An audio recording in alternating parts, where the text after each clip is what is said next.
Padre, gracias por tu gran amor, por tu misericordia y por tu bondad, Señor.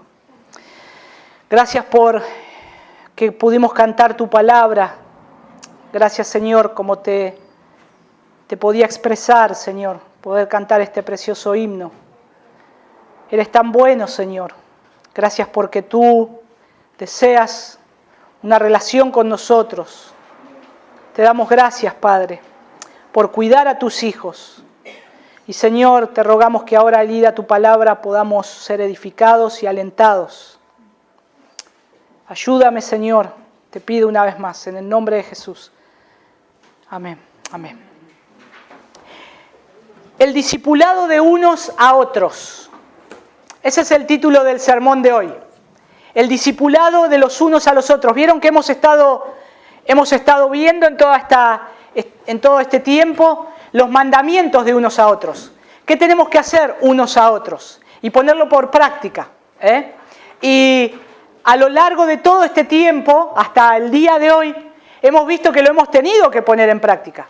Y hemos visto que el Señor nos ha puesto a cada uno de ustedes en particular o como iglesia en ciertas circunstancias que tenemos que poner en práctica lo que predicamos y lo que aprendemos. Y esto es siempre así en la vida del cristiano.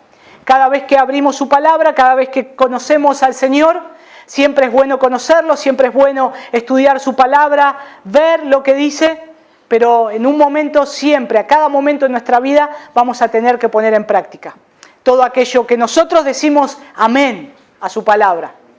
Y abarcando varios mandamientos de unos a otros, estos que vamos a ver hoy, nos van a marcar acerca de lo que Dios habla y piensa acerca del discipulado, acerca de cómo es hacer discípulos, cómo ayudar un discípulo, cómo puede ayudar a otro, que también tiene que ser discípulo, tiene que ser discipulado y tiene que hacer discípulos. Y no sé si ustedes se han preguntado alguna vez, pero ¿cuánto cuesta evangelizar a una persona? ¿Y cuánto cuesta discipular a una persona? Si tenemos que poner en la balanza, ¿qué puede pesar más? ¿Evangelizar a una persona o discipular a una persona? Bueno, podemos decir evangelizar lo hago en 5 minutos, en 1 hora. Ahora, discipular, ¿cuánto es? Me lleva toda la vida. Discipular me lleva hasta que yo me vaya con el Señor. Y tal vez con una persona, con 2, no sé, con varias. Pero así sea una sola. Vamos a estar trabajando.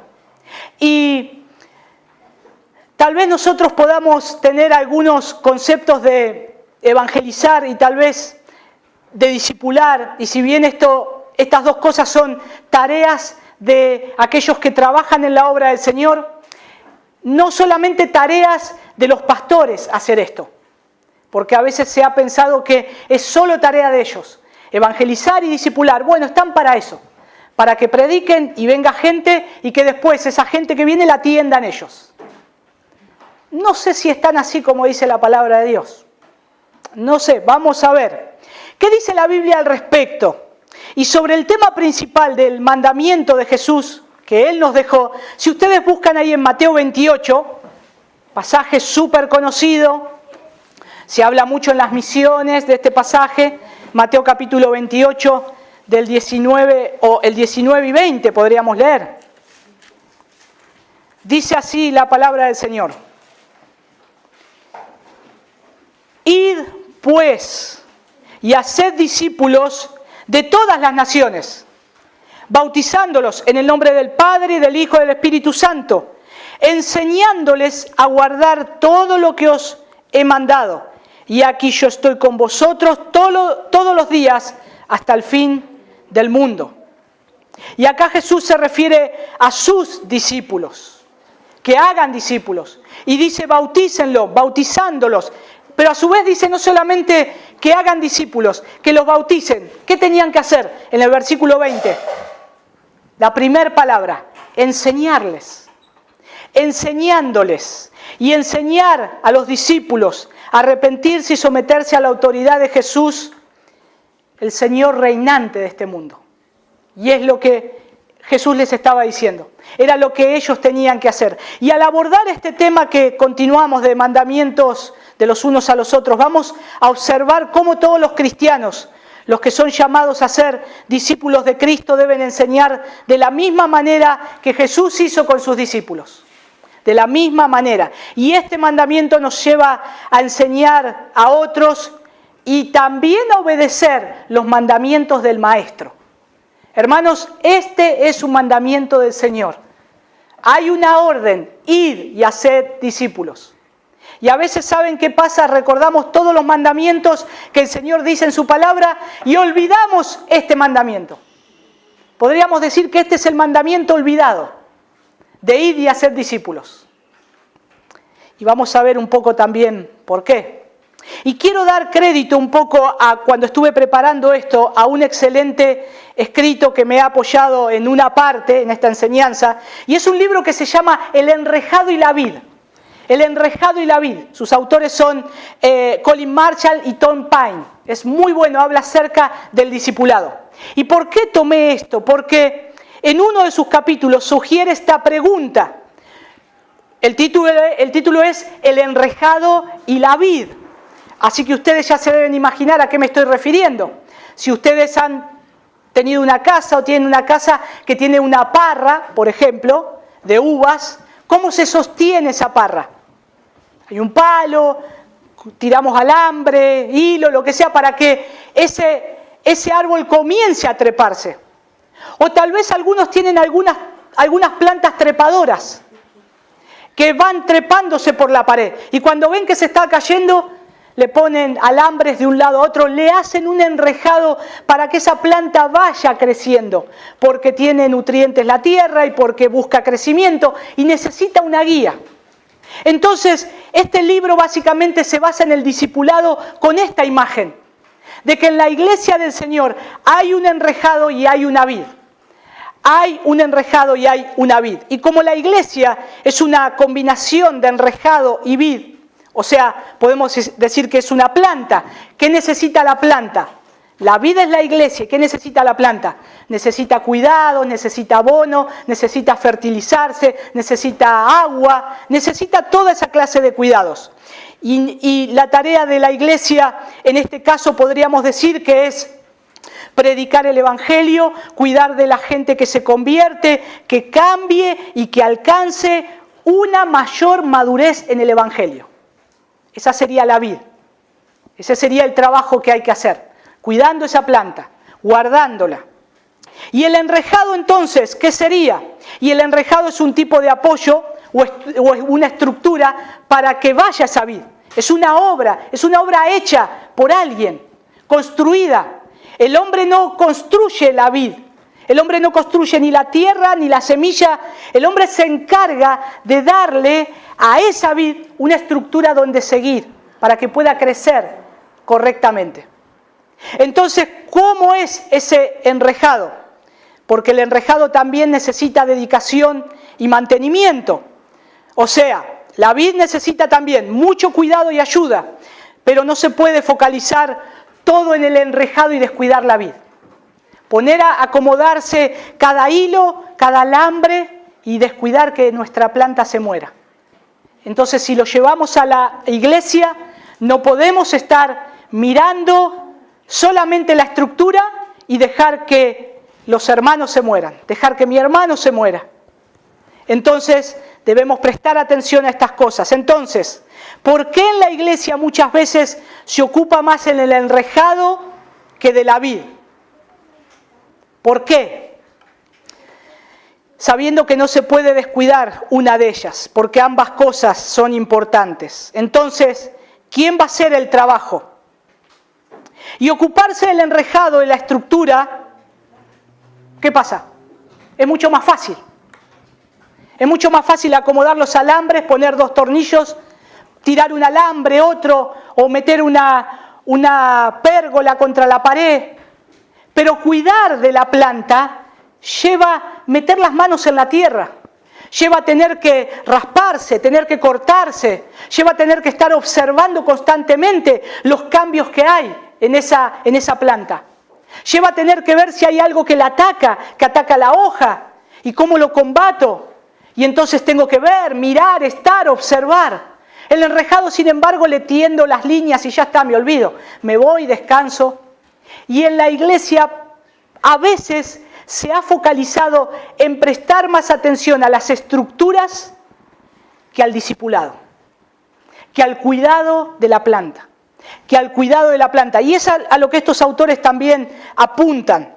Por ejemplo, algún ministerio específico, que son importantes. Por ejemplo, finanzas, organizar eventos, administración, comprar Biblias, armar estructuras básicas del ministerio. Son cosas importantes dentro de la iglesia. Pero ¿quién se ocupa de la vid? ¿Quién se ocupa de esa planta que está creciendo? ¿Quién se ocupa de estar cuidándola? Y el trabajo de la vid demanda, o que la vid demanda no es como el enrejado. Y tal vez el trabajo del enrejado es menos amenazador a nivel personal. Y eso es lo que sucede. A veces se ha preferido trabajar en la iglesia, en las estructuras de afuera, pero no trabajar personalmente con una persona. Porque, hermanos, las personas somos problemáticas. Tenemos problemas. Somos pecadores. Y trabajar con una persona es un trabajo arduo. Y trabajar en esa vid, metiendo la mano, es un trabajo arduo. Entonces digo, bueno, yo soy el que me voy a encargar del enrejado. Ustedes ocúpense de la vid. Y eso es lo que pasó en la iglesia. Se le encargó el trabajo de la vid solo a un cierto grupo de personas. Sean pastores, diáconos, ministros. Imagínense la imagen de ese árbol. ¿Cómo se va a ver? Todo un enrejado muy lindo, pero la vid ¿cómo va a estar? Desfasada, cansada, herida, porque no puede ocuparse completamente, porque necesita más manos en esa obra. Porque de la misma manera que hay que ocuparse de esa estructura, hay que ocuparse de esa vid. Todas estas imágenes, todo esto que yo quiero estar construyéndole en sus mentes, en mi mente, es para que veamos qué importante que es el discipulado bíblico. Qué importante que es lo que dijo Jesús. Pero si somos discípulos del Señor, entonces nosotros quedamos confrontados con esta verdad de la Escritura, de Mateo capítulo 28, versículo 19. Id y haced discípulos. Id y haced discípulos. No son preguntas sencillas en la historia del cristianismo, pero se han ofrecido distintas también respuestas a estas preguntas. Y desde la Reforma, que insistía en el sacerdocio de todos los creyentes, los cristianos han adoptado diferentes modelos y tradiciones de ministerio, y algunos en los que el líder o pastor ocupa un lugar central, predominante, que la congregación no es más que una mera espectadora. Y ahí es donde radica el problema. Pocos trabajando en el terreno, en la vid, y muchos mirando desde afuera. Y Jesús diciéndonos lo de Mateo 28, 19. Id y haced discípulos, id y haced discípulos. Está ahí en la Escritura. Entonces, ¿qué dice la Biblia? Vamos a aclarar una cosa antes de seguir adelante. Jesús no tiene dos clases de discípulos diferentes. Los discípulos que trabajan y los discípulos que no trabajan. Solamente tiene una clase de discípulos, que son todos trabajan para Él. Todos están trabajando, todos están comprometidos en esa vida de discipulado y es esa forma en que nosotros también nos damos hacia otro. Fíjense ahí en Marcos capítulo 8, versículo 34 al 35. Marcos capítulo 8. Yo lo voy a leer en la Biblia de las Américas. 34 al 35. Dice, y llamando a la multitud y a sus discípulos les dijo, si alguno quiere venir en pos de mí, niéguese a sí mismo, tome su cruz y sígame, porque el que quiera salvar su vida la perderá, pero el que pierda su vida por causa de mí y del Evangelio la salvará. Eso es lo que cuesta seguir a Cristo. Eso es lo que cuesta seguir a Cristo. Nos va a costar a todos seguir a Cristo. Perder nuestra vida. Seguirlo a Él. Es negarnos a nosotros mismos. Es estar viendo a mi hermano. Es estar viendo a otro. Y eso es lo que tenemos que aclarar, es lo que dice el Señor Jesús. Si alguno quiere venir conmigo, niéguese a sí mismo, tome su cruz y sígame. Y el que quiera salvar su vida, ¿saben que su vida ahí es su alma? La perderá, pero el que pierda su vida por causa de mí y del Evangelio, la salvará. Entonces no hay dos clases de discípulos, los comprometidos, los que realmente siguen a Jesús y su Evangelio, y el resto. No, debemos ser comprometidos, debemos seguir a Jesús, y esos son todos los discípulos que hay. Y una de las cosas que el objetivo que tenemos nosotros es poder ayudar a la iglesia a crecer en este crecimiento. Pero ahora, ¿cómo se conecta esto con los mandamientos de unos a otros? ¿Cuál es la responsabilidad que tengo con mi hermano en la tarea de discipular? Nosotros tenemos que ver que el Señor ya nos ha dado lugares para discipular. Aquellos que somos casados, tenemos nuestra esposa que discipular. Aquellos que tenemos hijos, tenemos nuestros hijos que discipular.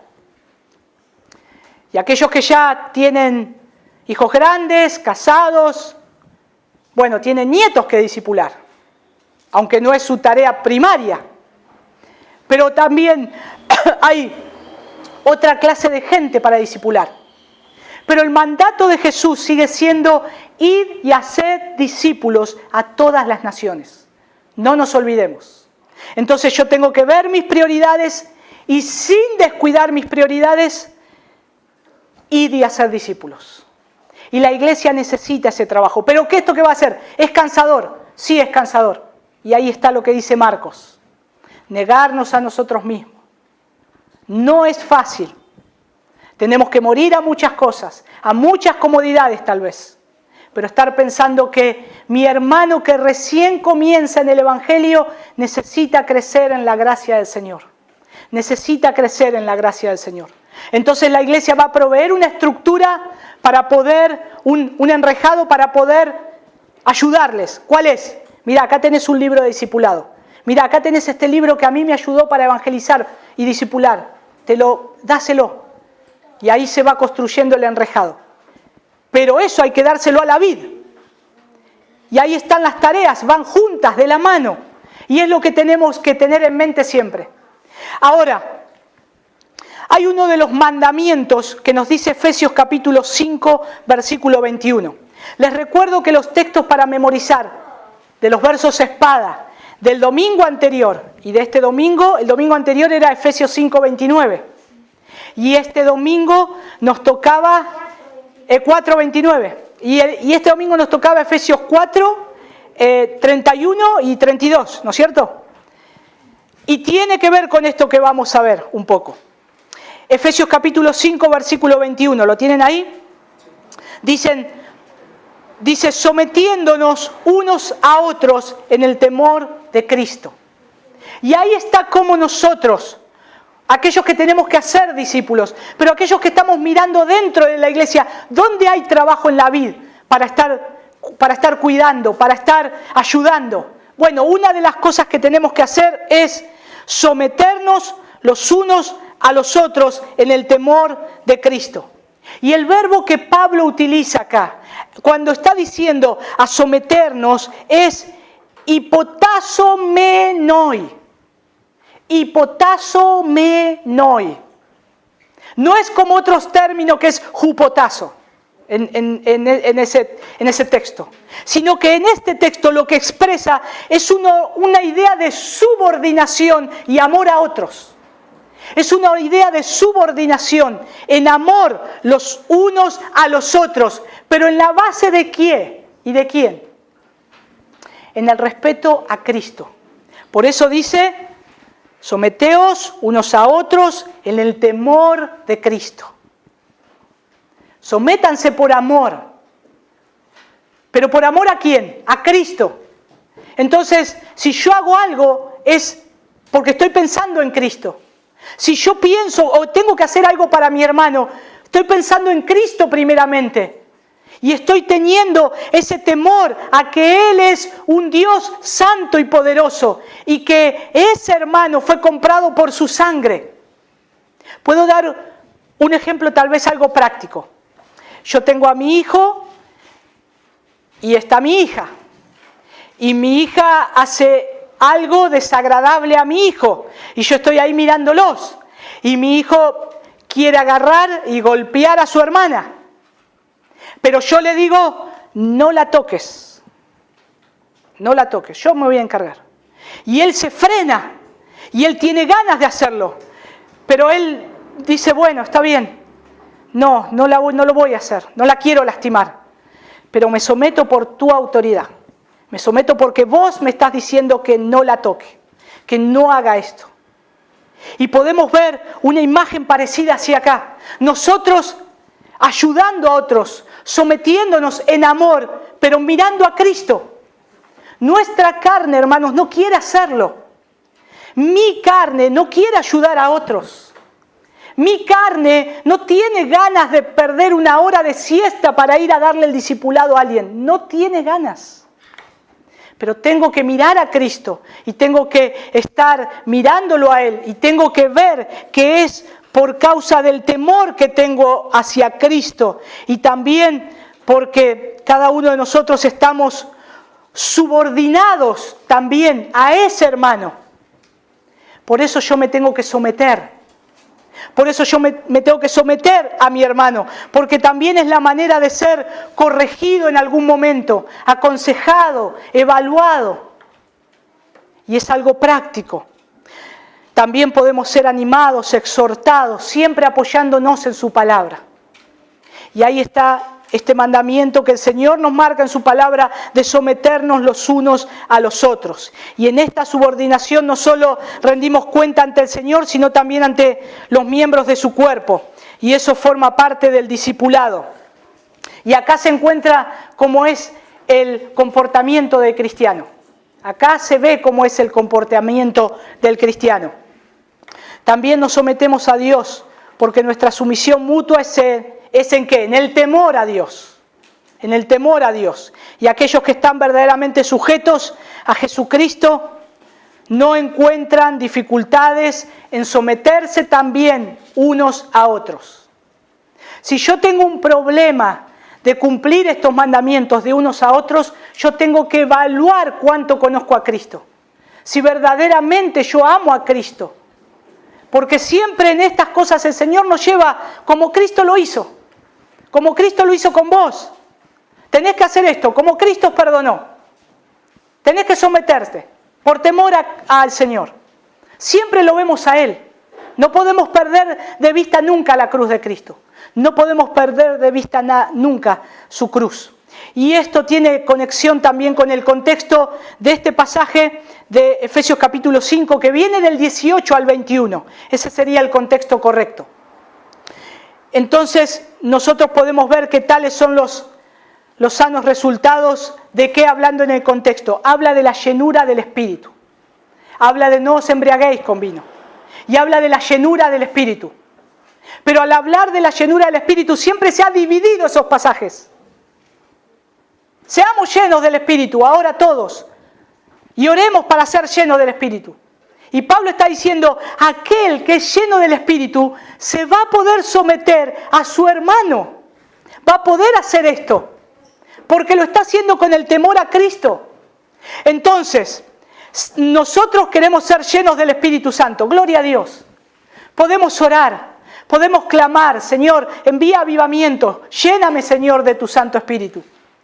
Pero no es algo que hacemos de una forma liviana. No es algo que lo hacemos de una forma superficial. Es concreto. Se demuestra la llenura del Espíritu Santo en mi relación de unos a otros. De cumplir los mandamientos del Señor.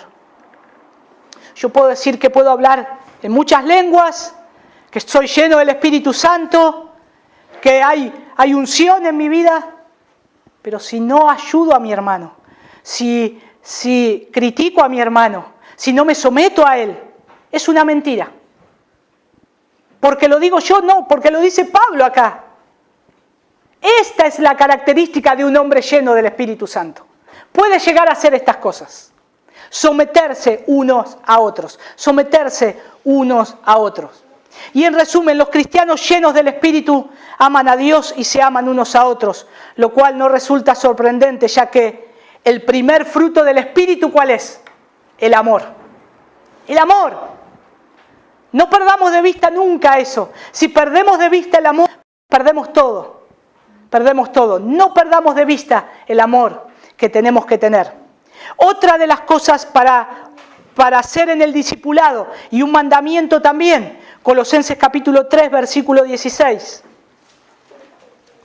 Entonces, me tengo que someter los unos a los otros por el temor de Cristo, me dice su palabra, y Colosenses capítulo 3, versículo 16.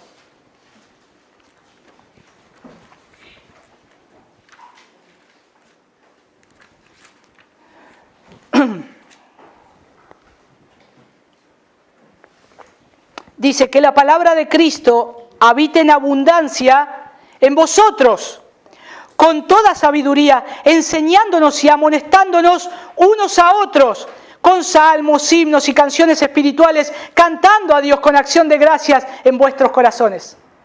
Yo cuando leía hace mucho tiempo este pasaje, cuando en verdad no entendía nada, vamos a ser sinceros, yo digo, ¿cómo será cantar? ¿Cómo será exhortar a mi hermano con una canción? Si le quiero pegar, tengo que buscar un cantito que sea de guerra, o no sé, no me cuadraba la idea, cómo era. Y la condición para cumplir este mandamiento es que la palabra del Señor habite un poquito nomás. Medio. ¿Qué dice acá? Dice, la palabra de Cristo habite en abundancia en vosotros. En abundancia tiene que estar la palabra de Dios en cada uno de los miembros de Cristo. Y si desconocemos la palabra, entonces ¿con qué fundamento vamos a enseñar y exhortar los unos a los otros? ¿Por qué yo tengo que estar lleno de la palabra? ¿Para tener más conocimiento? No, para que yo pueda ayudar a mi hermano que necesita crecer en la fe. Para discipular a otros, para que cuando venga alguien y necesite conocer el Evangelio, yo pueda ir y abrir la palabra de Dios y enseñarle la palabra de Dios. Por eso acá el apóstol Pablo está diciendo que la palabra de Cristo habite en abundancia en ustedes. Tiene que habitar la palabra de Cristo, no solo para enseñar, sino para cuando tienen que corregir, que lo hagan bien.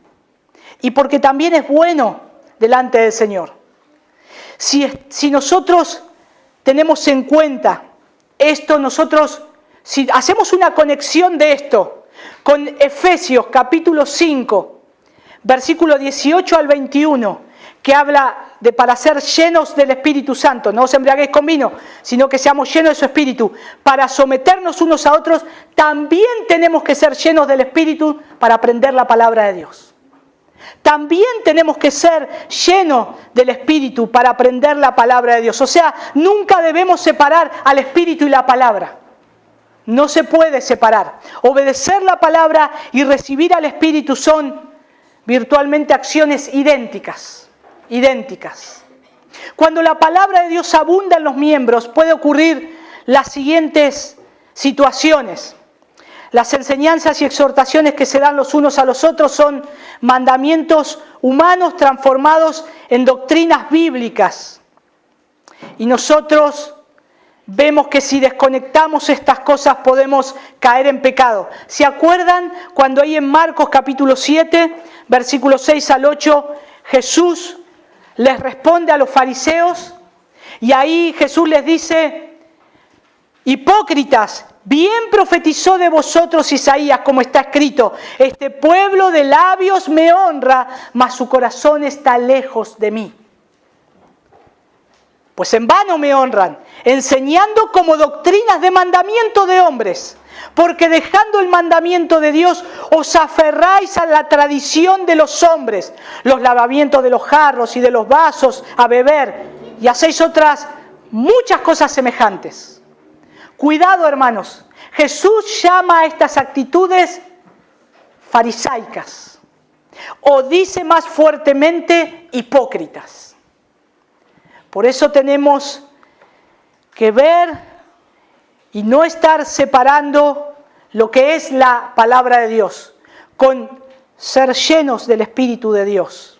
Y los consejos frente a un pecado, una dificultad por la que está atravesando un hermano termina, si hacemos esto, siendo siempre subjetivo. Porque nos vamos a enfocar en el pecado del hermano, matándolo, destruyéndolo, olvidándonos lo que dice la palabra de Dios, pero olvidándonos que nosotros fuimos comprados por el Señor y que a nosotros se nos perdonó una deuda impagable, una obra de Cristo en nuestras vidas. Y no podemos olvidarnos, no podemos olvidarlo. Nosotros tenemos que ir a la palabra de Dios y ser correctos y también hacerlo de una forma correcta. Y en 1 Corintios capítulo 5, noten ahí algo interesante que dice el apóstol Pablo, del versículo 1 al 5.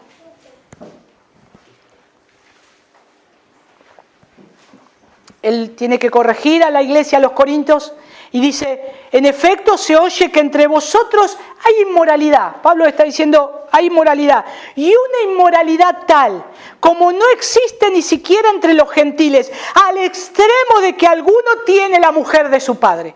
Imagínense, hermanos, si yo me paro acá, o el apóstol Pablo se para acá y dice eso. ¿Qué estaríamos todos mirando? Chau, acá sonamos todos. Tenemos que irnos todos disciplinados. Pablo está diciendo algo grave acá. Pero dice el versículo 2, y os habéis vuelto arrogantes en lugar de habernos entristecido, para que el que de entre vosotros ha cometido esta acción fuera expulsado de en medio de vosotros.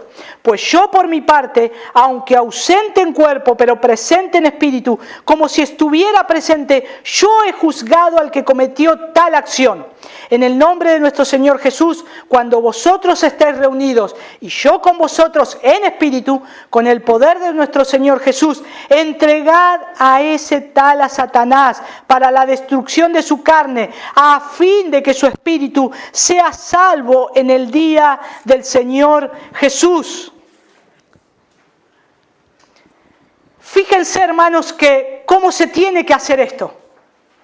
Pablo dice, échenlo directamente, sáquenlo, no tengan en cuenta. Él pone cada detalle, porque esto pasaba en medio de ellos. Y ahora tenía que llegar un momento en que tenían que aplicar la palabra de Dios. Y ahí les dice cómo hacerlo. Y les dice la actitud de cómo hacerlo. Y el sentido por el cual se hace. No es que se despreciaba al hermano porque qué fornicario que es, que se vaya, nosotros somos todos puros. Sino que es un pecado que está en medio nuestro y es un dolor y es algo que está mal. Entonces vamos a tratarlo. Pero nosotros vamos a estar viendo que tenemos que a ese hermano apartarlo, entregarlo a Satanás, pero no para que su cuerpo sea destruido. Nosotros queremos que ese alma se salve.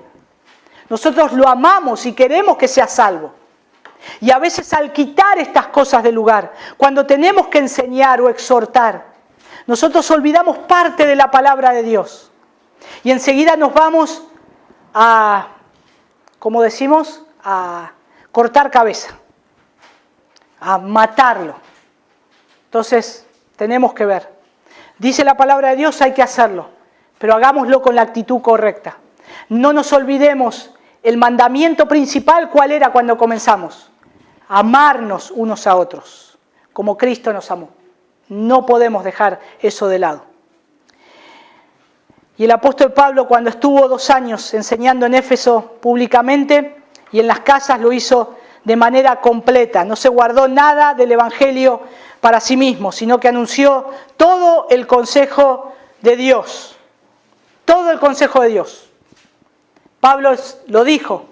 Él no rehusó enseñar todo el consejo de Dios. Él no se guardó nada.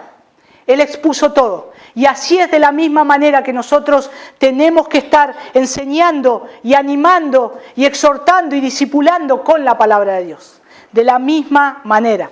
Y el Señor también lo hace. El Señor Jesús exhorta a sus discípulos también. En Juan capítulo 6, versículo 68 y 69.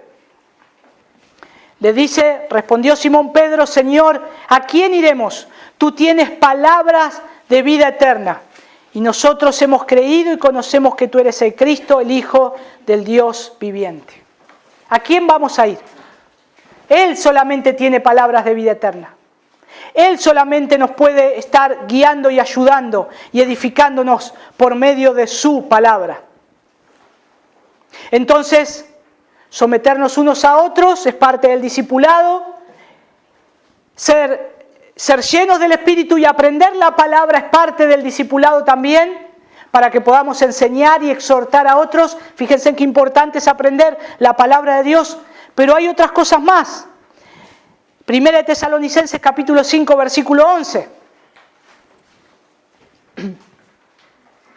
Dice, animarnos unos a otros y edificarnos unos a otros. ¿Qué relación tiene el hecho de animarse unos a otros con la edificación? Animarnos y edificarnos. ¿Qué relación hay? Y las palabras que salen de nuestra boca para con nuestros hermanos pueden ser para edificación o para destrucción de ellos. Por eso dice, animaos unos a otros y edificaos unos a otros. Pero si nosotros vemos que debemos bendecir con nuestra boca y no maldecir a nuestros hermanos, entonces de una misma fuente, como dice Santiago capítulo 3 versículo 10, de una misma fuente no debe salir agua potable y agua contaminada. No pueden salir dos fuentes de la boca de un cristiano. Y hermanos, cuando estamos juntos en las conversaciones, en las visitas, cuando nos hablamos, es tan bueno que podamos pensar qué palabras van a edificar a mi hermano. Si esto que le va a decir lo va a edificar o lo va a destruir. Porque no es algo que pienso yo, es lo que dice la palabra de Dios. Animaos unos a otros y edificaos unos a otros. Es la única manera de construir. Y de una misma boca no pueden salir dos cosas, agua potable o agua contaminada, como dice Santiago. Entonces, yo tengo que ver también lo que dice en Efesios capítulo 4, versículo 29, ya que estamos ahí en Efesios. Pablo dice, ninguna palabra corrompida salga de vuestra boca, sino la que sea buena para la necesaria edificación, a fin de dar gracia a los oyentes. Es muy clara la palabra de Dios. Ninguna palabra corrompida. ¿Saben qué es la palabra corrompida? ¿Saben cuál es la traducción original de corrompida? Cloaca. Cloaca. Ninguna palabra corrompida, ninguna palabra que sea como una cloaca salga de tu boca. Está diciendo acá el Señor. Si no, un contraste, si no, es contraste de lo que dice anteriormente, no, esto no lo hagas, ahora tenés que hacer esto, si antes lo hacías, no lo hagas más, tenés que hacer esto, la que sea buena para la necesaria edificación. Hermanos, si Dios está levantando su iglesia, ¿quién somos nosotros para destruirla? ¿Qué temor tengo que tener al saber que veo al Rey de Reyes edificando una iglesia y un hombre se acerca a poner un dedo para tirar esa obra? ¡Ay de ese hombre! Porque Dios la está edificando. Por eso tenemos que tener mucho cuidado. Y es fundamental como miembros del cuerpo de Cristo que todo lo que digamos sea para edificación de la iglesia. En cada palabra que decimos. Y es un mandamiento por parte del Señor. Cuando logramos animar a un hermano conforme a la palabra del Señor. ¿Cuánto hemos sido animados entre nosotros? En una palabra. No en cualquier palabra, sino en un texto bíblico, en un llamado, en un mensaje. Hermano, estoy orando. Hermano, mirá, encontré esto en mi devocional hoy a la mañana y te lo mandé porque sabía que estás pasando esta dificultad. Y eso es bueno para la iglesia. Es animarlos por medio de la palabra de Dios. Y hay que hacerlo, hay que hacerlo. Tenemos que hacerlo para edificar su iglesia. Y nosotros vemos también cómo se animan unos a otros y se edifican unos a otros. También cuando en Hechos, capítulo 18, versículo 26, tenemos el ejemplo del judío Apolos. Cuando es traído ¿por quién? Por Priscila y Aquila, un hombre y una mujer. Y fíjense que ahí cuando dice que ellos lo instruyeron en la palabra, el orden en la escritura es Priscila y Aquila, primero la mujer y después el orden. Y en uno de los comentarios de Matthew Henry, dice que esta mujer bien hacía en estar enseñando porque tenía una buena enseñanza. En el lugar apropiado y en el contexto apropiado. Pero fíjense que es una mujer enseñándoles a este hombre Apolos. Como dice el pastor Sugel Michelén, probablemente Aquila tenía muchas luces, pero Priscila sin lugar a dudas tenía mejor teología. Por eso lo pone ahí juntos. Y es importante ver cómo se puede animar. No despreciaron a este hermano Apolos. No lo dejaron de lado. ¡Ay, este Apolo que está enseñando el bautismo de Juan! No, mirá, este está enseñando otra cosa que no es la de Jesús. Ellos lo trajeron hacia él y le enseñaron. Y es más, lo hicieron con tanto amor que después lo recomendaron para que vaya a otro lado, para que vaya a otro lugar. Fíjense qué bueno y qué importante es esto de animarnos unos a otros y edificarnos unos a otros. También cómo un matrimonio cristiano puede edificar a un matrimonio que es cristiano, que necesite ayuda, o tal vez a un solo hombre. Qué bueno que es conocer la palabra del Señor. Otro mandamiento, Hebreos capítulo 10, versículo 24. Y considerémonos unos a otros para estimularnos al amor y a las buenas obras. Y considerémonos unos a otros para estimularnos al amor y a las buenas obras. Y el concepto de estimular acá es avivar a alguien. Es avivar a alguien que cumpla con una determinada función, ejercicio o objetivo que se le fue encomendado. Eso es de estar estimulándonos a las buenas obras. Y el autor acá de Hebreos usa dos palabras en griegos importantes para la comprensión de este versículo. Son, considérense y estimular. Qué bueno a veces subrayar esas palabras. ¿Por qué dice considérense y estimular?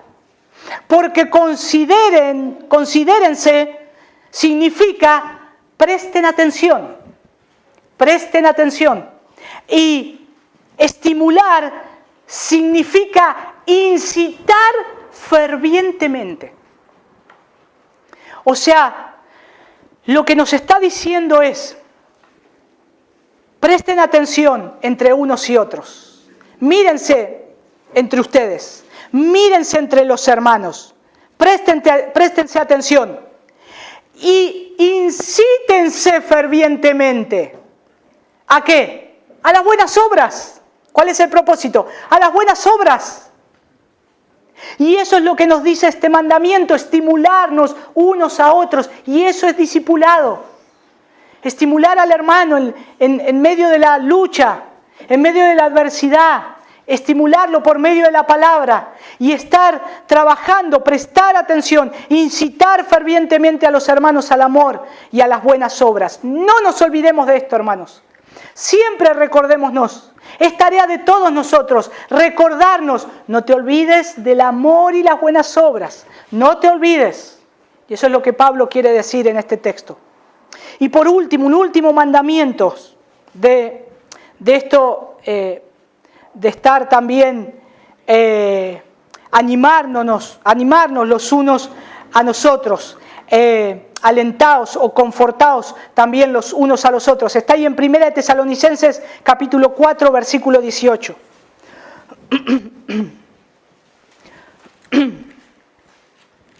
1 Tesalonicenses capítulo 4 versículo 18.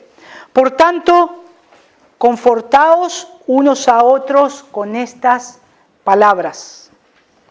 Por tanto, confortaos es alentaos. Alentaos los unos a los otros con estas palabras. ¿Y saben qué es la palabra alentarse ahí en ese texto? Específicamente es animarse, invitar, exhortar. Es estar viendo y diciendo, yo tengo que ser confortado por estas palabras, que nosotros tenemos que andar, como dice el contexto de 1 Tesalonicenses 4, como agrada al Señor, viéndolo a Cristo. Por eso termina y culmina diciendo esto. Somos llamados, hermanos, en esta batalla a luchar todos juntos. Somos llamados a que cuando un hermano se cae, su compañero lo ayuda y lo levanta. Estamos en la misma batalla, estamos en la misma guerra. Hermanos, la vida cristiana no es Disneylandia, es una guerra. Estamos en una guerra, podríamos decir, con el cuchillo entre dientes, con el enemigo. Con el enemigo, no con sangre y carne, con nuestro enemigo Satanás. Y por eso, al ver los mandamientos de unos a otros, yo no voy a tirar tiros al aire. Bueno, ahora vamos a reprender al enemigo en esta ciudad, en esta iglesia, vamos a reprender que salga afuera por todo lo que está pasando. Y tal vez no tiene nada que ver. El problema es que no cumplen los mandamientos de unos a otros. Ahí está el problema. No se aman, no se estimulan, y ahí está el problema. Y mientras tanto, se tira al aire y Satanás, agazapado, cuerpo a tierra, sigue haciendo desastre. Metido, infiltrado. Por eso es tan importante detectar quién es mi enemigo. Y entonces ahí estar atacando con la palabra de Dios. Y miremos lo importante que es del ánimo. Lo importante que es el ánimo en la vida del cristiano. Lo importante que es el ánimo en animarnos unos a otros. Es muy importante, hermanos, que no dejemos de animarnos unos a otros en esta carrera. Tenemos una carrera por delante. ¿Creemos que podemos hacerla solos? No, de ninguna manera. Por eso nos dice todos estos textos, anímense, aliéntense, esfuércense unos a otros. Ahí en Nehemías, capítulo 4, versículo 6, había pasado algo, que había sido derribada la muralla, había un gran caos, y el pueblo de Dios tenía que hacer la obra del Señor. Pero ¿saben cómo estaban su ánimo? Estaban desanimados. Porque habían visto todo lo que era del Señor, lo habían visto destruido, derribado. Y Nehemías capítulo 4, versículo 6, dice, edificamos pues el muro, y toda la muralla fue terminada hasta la mitad de altura, porque el pueblo tuvo ánimo para trabajar. Nehemías había estado hablando anteriormente. Y ahí había estado el ánimo por medio de la palabra de Dios. Ese pueblo que estaba decaído no podía construir, el desánimo era muy grande. Ahora el Señor los alienta y ellos pueden terminar de un solo saque hasta la mitad. Todavía no había terminado completamente, pero ellos habían recobrado ese ánimo. Dice Matthew Henry, el comentarista respecto a este texto, la buena obra sigue adelante cuando la gente se preocupa de ella. Los reproches de los enemigos debieran alentarnos en nuestro deber, no alejarnos de él. Los reproches de los enemigos debieran alentarnos en nuestro deber y no alejarnos de nuestro deber. No alejarnos de lo que tenemos que hacer. Por eso el Nuevo Testamento provee, todos los cristianos comparten con oración la palabra de Dios, y en un sinnúmero de maneras y contextos podemos compartir con otros. Lo mismo que provoca la conversión en la cual un día nosotros fuimos llamados, el Evangelio. ¿Qué provocó el Evangelio en la vida de cada uno de nosotros? Acercarnos a Dios, amarlo a Él, ser animado, ser restaurado, ser resucitado de muerte a vida. Ahora nunca nos olvidemos que ese mismo Evangelio que me resucitó es el mismo Evangelio que me mantiene toda la vida de cristiano para vivir. Debo vivir de acuerdo a ese Evangelio. Debo vivir de acuerdo al Evangelio de Cristo, crecer por medio de Él, por medio de la palabra y del Espíritu, conforme escuchamos la verdad de Dios. Y esta se hace efectiva en nuestros corazones. Se hace efectiva en nuestros corazones.